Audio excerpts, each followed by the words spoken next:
বরিশাল মৎস্য ও প্রাণী সম্পদ তথ্য দপ্তরের পক্ষ থেকে সবাইকে শুভেচ্ছা। আমরা এই মুহূর্তে আছি বরিশাল জেলার কলস গ্রামে। প্রফেসর মোহাম্মদ ওমর আলী আকন স্যার মাছ চাষের পাশাপাশি মুরগি এবং হাঁস পালন করেন। তার সফলতার গল্প আমরা তুলে ধরি।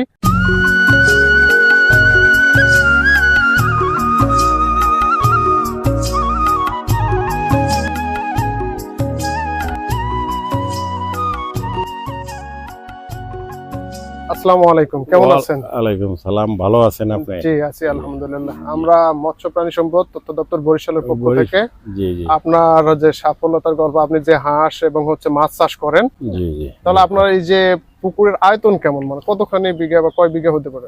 আমার পুকুর ওই 4টে আছে, 4টে হবে মনে করেন 5-6 বিঘা হবে।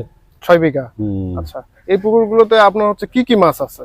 আমার ভ্যারাইটিজ মাছ চাষ করি, যেমন পাঙ্গাস, তেলাপিয়া, রুই, কাতলা, তারপর ওই যে থাই চাইনিজ পুঁটি, এইগুলাই। রুই, কাতলা, পুঁটি, মানে তারপর ছোট মলা ঢেলে, এগুলো মলা টলা এগুলো তো ন্যাচারাল, এটিতে অটোমেটিক হয়। আচ্ছা আচ্ছা, ওটা প্রত্যেকটা অটোমেটিক হয়। আপনার এই যে পুকুর 6 বিঘা, 6 বিঘা থেকে আপনার কতখানি মাছ হইতে পারে বা কতখানি আপনি বছরে বিক্রি করেন? ওইভাবে আমি মাছের অ্যামাউন্ট এই মুহূর্তে বলতে পারতেছি না, কিন্তু আমার ওই টাকার অ্যামাউন্ট আমি বলতে পারি। তো মোটামুটি ভালো ইনকাম হইতেছে এ থেকে আমার।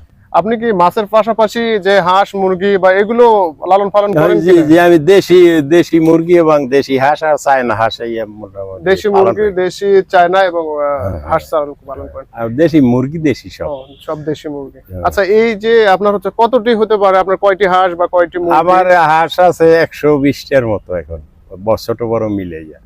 আর মুরগি আছে অ্যাবাউট 100 উপরে। মুরগি আছে 100-র উপরে, আর আপনার হাঁস আছে দেশি এবং চাইনিজ মিলে 120 থেকে 40টি। জি জি।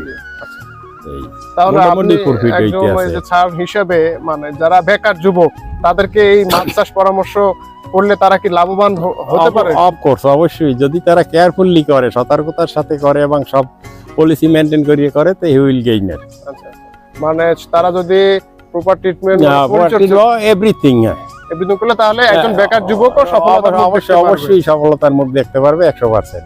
যার জন্য আন্তরিকতা থাকতে হবে, যথেষ্ট পরিশ্রমী হইতে হইবে, এইটাই হলো মেইন। ঠিক আছে, আপনাকে আমাদের অফিসের পক্ষ থেকে অনেক ধন্যবাদ এবং আমাদের অফিসে আসবেন। আচ্ছা।